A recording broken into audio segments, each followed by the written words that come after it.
ማርሻል ማን እንደሆነ አላውቅም። አሁን የግብፅ ለምትሉት እኔ ባውቀው ምናምን እኔ ማውቀው አሁን ነው ማን ምን እኔ አሁን ስለ ኤቢ አለ ስለ ስራው ነው የማወራው።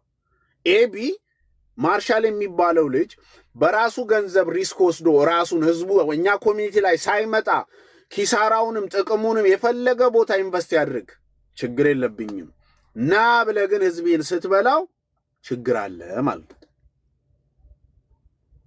ኤቢ ማንንም አይናገረውም። በነገራችን ላይ ኢትዮጵያን እየፈለክ ጆይን አድርጉ በአይቢ ቼንጅ ፕላስ ደግሞ ኮፒ ትሬድ ላይ እንደዚህ ብለህ አምጥተህ ገንዘብ ህዝቤን እየበላኸው ስለ አያገባኝ ራስን ችለህ መበላት ትችላለህ። ግን ውሸት ነው። የስንቱ ሰው ግን ህይወት ታውቃላችሁ? ግን በመድኃኒዓለም ስንት ሰው አፍሮ እንደማይናገር ታውቃላችሁ? የስንት ሰው ዳላስ፣ አትላንታ፣ ጆርጂያ፣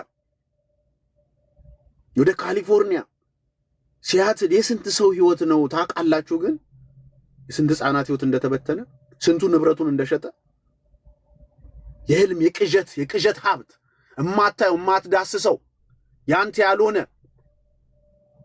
እያቃዡ እንደምትበላ ዕውቀት ይጠይቃል። ከዛ ምን ይለዋል? ይመጡና በጣም ነው የሚሰው ይሄ እኮ በጣም ማንበብ አለብህ ምናምን ይልህና ከዛ አንተ እንደማታውቅ አድርገው ነው የሚስሉ እነሱ እንደሚያውቁ